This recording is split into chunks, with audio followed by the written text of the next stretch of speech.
Assalamualaikum warahmatullahi wabarakatuh. Pada video ini kita akan membahas tentang variabel dan tipe data. Baik, untuk itu terlebih dahulu kita bahas tentang variabel. Jadi variabel merupakan lokasi memori yang dicadangkan untuk menyimpan nilai-nilai ya. Jadi nilai atau variabel akan disimpan dalam alokasi atau tempat yang berada dalam memori komputer. Kita bisa menganalogikannya sebagai berikut. Contoh, di samping ini merupakan wadah ya atau tempat di mana wadah ini bisa dikatakan sebagai variabel. Kita bisa menyimpan sesuka hati kita data apa atau nilai apa yang tersimpan dalam variabel tersebut. Contohnya di sini kita bisa menyimpan nilai 30,5. Kemudian kita juga bisa menyimpan ya data dengan halo dunia contohnya. Dan kita juga bisa menyimpan dengan angka atau dengan data 65.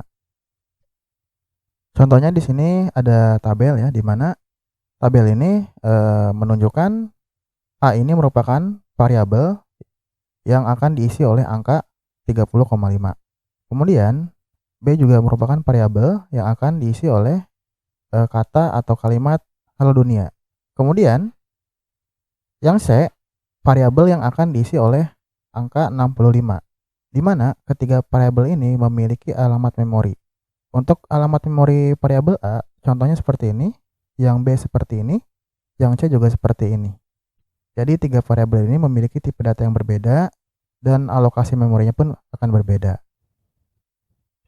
Berikut merupakan contoh implementasi dalam bahasa Python seperti ini ya. Misalnya saya punya variabel A diisi 30,5, kemudian kita bisa menampilkan alamat memori dari variabel A dengan menggunakan function bawaan dari Python dengan functionnya id dan begitu seterusnya. Kemudian kita juga harus ingat ya bahwa dalam melakukan penulisan ataupun pemberian nama dalam suatu variabel harus mengikuti aturan yang ada. Contohnya di sini karakter pertama harus berupa huruf atau garis bawah atau underscore ya. Jadi tidak boleh menggunakan karakter atau simbol dan angka sekaligus. Kemudian karakter selanjutnya dapat berupa huruf, garis bawah, atau underscore. Kita juga bisa membuat variabel dengan angka tapi harus diawali dengan underscore. Karakter pada nama variabel bersifat sensitif atau case sensitif ya, di mana Python bisa membedakan yang mana huruf kapital dan bukan kapital ya. Jadi harus bisa membedakan karena sifatnya case sensitif. Baik, sekarang kita akan bahas tentang tipe data. Di Python ada banyak tipe data yang tersedia. Contohnya ada boolean, integer, float, binary, octal, hexadesimal, kompleks, string, list, set, tuple, dictionary. Pada video ini kita akan membahas tipe data boolean, integer, float, binary, octal, hexadesimal, dan kompleks saja. Nah, untuk tipe data yang lainnya akan dibahas pada video tersendiri. Baik, sekarang kita coba langsung implementasikan ke Python ya. Nah, di sini saya menggunakan text editor Visual Studio Code dengan extension seperti kode runner ya. Kemudian ada Jupyter, kemudian ada Python ya, Python juga. Dan agar teman-teman bisa seperti yang saya miliki Visual Studio Code-nya, silakan teman-teman tonton video saya yang sebelumnya. Nah, untuk itu sekarang kita buat folder baru ya dengan nama src. Nah, src ini merupakan folder di mana kita akan menyimpan file Python kita di dalam folder rac. Oke, kita buat file di sini dengan nama variabel dan tipe data. Oke, sekarang saya contohkan yang boolean terlebih dahulu.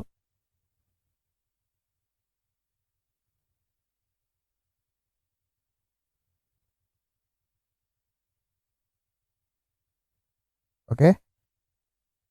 Untuk memahami tipe data boolean, kita tidak akan terlepas dengan adanya operator atau operator pembanding ya. Berikut merupakan operator pembanding yang ada di dalam Python. Seperti ini contohnya, yang sebelah kiri atas lebih dari, kurang dari, lebih dari sama dengan, kurang dari sama dengan, dan tidak sama dengan. Dan ini hampir mirip ya dengan bahasa pemrograman lain untuk operator pembandingnya. Jadi bagi teman-teman yang sudah pernah mempelajari bahasa pemrograman tertentu, pasti sudah paham dengan operator pembanding ini. Baik, langsung saja kita ke sini. Pertama, contoh saya membuat variabel ya, misalnya dengan nama kondisi, di mana saya memiliki nilai 10 lebih besar sama dengan 5 ya. Kemudian kita cetak di sini dengan dicetaknya kondisi. Oke, kita save, kemudian kita jalankan. Hasilnya adalah true. Jadi boolean ini hanya memiliki dua nilai saja ya. Nilainya kalau tidak true ya false. Nah, untuk memudahkan kita dalam melakukan pengkodingan, kita bisa menggunakan perintah add new cell ya, seperti Jupyter Notebook. Nah, seperti ini. Jadi kita tidak usah melakukan saving, tinggal menjalankan saja. Nah, seperti ini. Nah, ini akan muncul di samping seperti Python Shell interaktif. Nah, seperti ini. Oke, saya kecilkan dulu layarnya. Oke, hasilnya seperti ini ya. Jadi kita mengetiknya di sebelah kiri, nanti outputnya sebelah kanan. Ini seperti terminal atau konsol yang ada di dalam sistem operasi. Setelah operator lebih dari ya, kita juga bisa menggunakan misalnya ini kita duplikat saja, kemudian kurang dari, kemudian kita jalankan dulu. Ini hasilnya akan false ya. Ini juga sama, kita duplikat, kemudian lebih dari sama dengan, kemudian kita jalankan, hasilnya true. Ini kita duplikat, lebih kecil sama dengan, kita jalankan, hasilnya false. Kemudian kita duplikat lagi, sama dengan, hasilnya false. Kita duplikat lagi, tidak sama dengan ya, tidak sama dengan, kan? Nah, hasilnya true ya. Jadi apapun nilainya, pasti kondisinya yang muncul hanya dua kondisi ya. Kalau tidak true ya false. Biasanya boolean ini akan berguna dalam kasus perulangan maupun pemilihan ya. Karena di dalamnya ada kondisi yang harus dipenuhi maupun yang tidak dipenuhi. Baik, sekarang kita akan beralih ke integer ya. Ke integer. Nah, integer merupakan bilangan bulat positif maupun negatif, di mana bilangan integer ini tidak memiliki titik koma ya, atau koma atau titik lah ya dalam penulisannya. Nah, contohnya kita punya variabel A, contohnya di sini kita punya nilai 30. Print A misalnya. Kita jalankan. Oke, kita lihat ke bawah hasilnya 30, dan kita juga bisa melihat ya tipenya apa dengan menggunakan function type.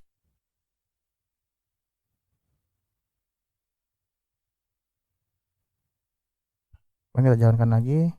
Nah, tipenya adalah int atau integer. Seperti itu.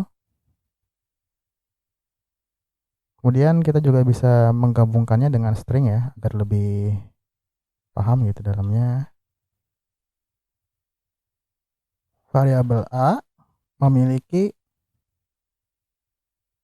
tipe data gini ya. Oke, ini kita tarik dulu. Oke, ini ada yang kurang, pakai koma ya untuk memisahkan string dan variabel yang akan dicetak. Kita jalankan. Nah, ini kita kasih komentar dulu ya agar enak dilihatnya. Oke, kita jalankan lagi. Nah, variabel A memiliki tipe data integer gitu ya. Ini karena kurang luas jadi ke bawah dia. Oke, untuk integer begitu aja ya. Dan untuk float juga sama ya, ada float di sini.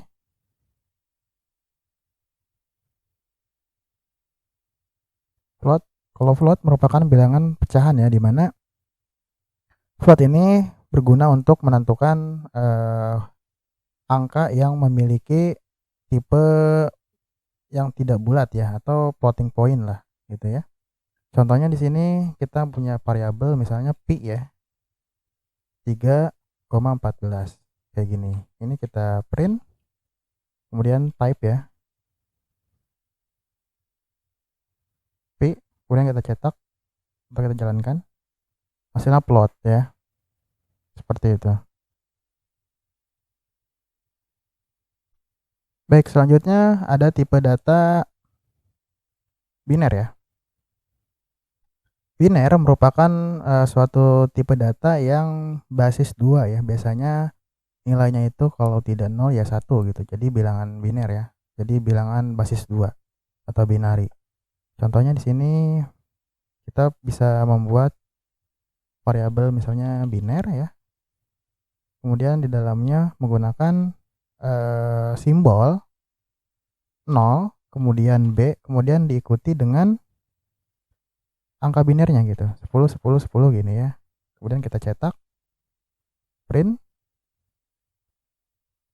biner. Kemudian kita jalankan. Nah, hasilnya 2. Hasilnya 42 ya. Jadi kita tidak usah melakukan konversi secara manual. Python sudah membantu kita dalam melakukan konversi ya. Ini sebenarnya seperti konversi ya, atau perubahan dari bentuk biner ke desimal. Kemudian jika kita ingin merubahnya ke bilangan biner dari desimal ya, kita tinggal menggunakan function bin di sini ya. Bin misalnya 42. Print desimal. Sekarang kita jalankan. Nah, hasilnya sama kan? Nah, hasilnya sama. Seperti itu. Kemudian ada oktal. Ya. Oktal. Jadi oktal itu bilangan basis 8 ya. Dari 0 sampai 7 angkanya. Berarti sama ya caranya seperti yang di atas. Misalnya kita buat variabel dengan oktal, tapi prefiksnya beda dia. 0 dan O ya. 0 dan O. Kemudian diikuti dengan angkanya misalnya 31 ya. Print oktal. Kita jalankan. Nah, hasilnya 25. 31 oktal dikonversi menjadi desimal menjadi 25. Nah, untuk merubahnya seperti biner ini juga sama ya. Kita dengan menggunakan OCT ya. OCT, kemudian di sini 25. Kita jalankan. Nah, hasilnya sama kan? 0 O 31. Ini juga sama 25 ya hasilnya. Kemudian selanjutnya ada hexa ya. Hexadesimal. Hexadesimal. Oke, sedangkan hexadesimal ini merupakan bilangan basis 16 dari 0 sampai 15 ya, diikuti dari angka 10-nya A, B, C, D, E sampai F. Kemudian untuk contohnya kita buat di sini dengan contoh variabelnya hexa ya. Prefiksnya 0 dengan X. Misalnya A 21. Sekarang kita cetak, print hexa. Nah, maka hasilnya seperti ini. Nah, untuk mengembalikannya ke bilangan hexa, ya ini kan desimal ya, dirubah ke hexa, tinggal menggunakan function X ya. Kemudian angkanya 2593. Kita jalankan. Nah, hasilnya seperti ini, sama ya. Oke, jadi udah cukup jelas untuk variabel boolean sampai hexa. Nah, satu lagi ada bilangan kompleks. Kompleks itu bilangan yang mengkombinasikan antara bilangan real, kemudian bilangan float, dan bilangan imajiner ya. Contohnya misalnya kompleks ya. kompleks, di sini kita punya angka misalnya 4 plus 3J ya. Jadi menggunakan huruf J ya, baik itu J besar maupun J kecil. Misalnya di sini kita buat lagi J besar, angkanya dirubah deh jadi 5, ini 9, ini juga dirubah jadi minus, kemudian variabelnya dirubah jadi kompleks 2. Oke, sekarang kita operasikan di sini. Print kompleks 1 ditambah kompleks 2. Oke, sekarang kita cetak. Nah, hasilnya seperti ini, 13 2J ya. Jadi memang ini biasanya digunakan untuk kegiatan saintifik ya, kompleks ini. Baik, selanjutnya kita akan membahas tentang konversi ya, bagaimana caranya kita merubah atau mengkonversi dari bilangan float ke integer atau integer ke float. Untuk hexa, desimal, kemudian untuk hexadesimal, untuk oktal, untuk biner ini sudah dicontohkan ya dengan menggunakan function bin, contohnya function OCT, function hexa ya. Tapi untuk yang ini tadi belum dijelaskan atau belum dicontohkan untuk integer ke float ya. Nah, contohnya kita untuk mengkonversikannya bisa menggunakan operator aritmatika ya. Untuk operator aritmatika teman-teman bisa melihat slide berikut ini. Nah, ini merupakan operator aritmatika ya, di mana kita bisa mengoperasikan dua operan menggunakan operator. Baik, kita kembali lagi ke VS Code. Misalnya kita punya nilai ya di sini untuk tambah misalnya 10 tambah 10 ya. Jangan tambah deh hasil ya. Kita duplikat, kemudian di sini ditambahkan hasil 2 gitu ya. Ini dikurang. Ini kita duplikat lagi. Ini dikali misalnya. Ini diganti. Kemudian diduplikat lagi. Ini dibagi.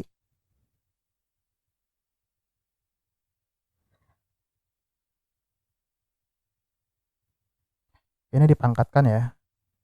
Kalau pemrograman lain pangkatnya contohnya seperti ini ya. Kalau pemrograman lain, tapi kalau Python 2 kali gitu. Kemudian ada modulus atau sisa bagi dan floor ya. Nah, seperti ini. Oke, ini belum dirubah. 6 7. Nah, ini pasti ada error. Ya. Ini error di hasil pertama. Karena saya lupa belum di print ya. Oke, kita print dulu. Hasil kita duplikat ya. Ini 2, kemudian 3, 4, 5, 6, 7. Oke, kita jalankan. Nah, hasilnya seperti ini ya. Dimana 10 tambah 10 sama dengan 20. Oke, benar. 10 dikurang 10, 0. 10 dikali 10, 100. Kemudian hasil 4 ini hasilnya merupakan bilangan float ya atau pecahan. Nah, gimana caranya supaya kita bisa merubah ini menjadi bilangan atau angka integer? Tinggal tambahkan saja ya di sini. Misalnya kita buat lagi di sini konversi ya. Berarti berarti dari float ya ke integer. Berarti integer di sini hasil 4 ya untuk pembagian. Hasil 4. Oke, kita jalankan. Nah, ini jadi 1 ya. Coba gini deh. Print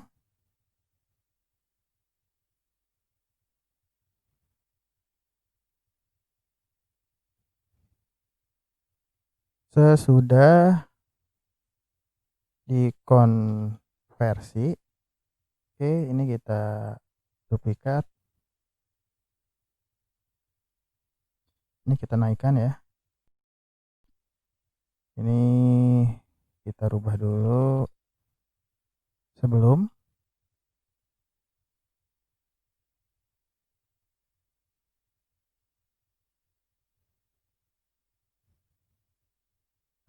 Oke, kita jalankan. Jadi hasilnya lebih enak ya. Oke, ini mana ya? Ransel. Nah, ini sebelum dikonversi. Kemudian untuk yang sesudah ini belum muncul atau di bawah ya? Oh iya, ini harusnya di sini ya. Nah, ini di atas harusnya. Nah, seperti ini. Berarti print konversi. Oke, kita jalankan. Nah, ini kan angkanya baris keempat ya, hasil 4. Kemudian ini dari konversi yang hasil 4 ini hasilnya float menjadi integer. Yang tadinya 1,0 menjadi 1 ya. Ini kalau seandainya 1,5 nilainya juga 1 ya. Kemudian ada lagi yang lain. Oh, tidak hanya ini saja ya. Nah, gimana caranya kalau seandainya angkanya bulat menjadi float? Nah, misalnya saya mengambil dari 20 ya. Ini saya duplikat. Hasil pertama dirubah ke float. Kemudian ini dirubah variabelnya misalnya konversi 2. Ini kita duplikat. Kita tambahkan lagi di sini. Kemudian kita cetak. Lalu kita jalankan. Nah, hasilnya seperti ini ya. Sudah dikonversi.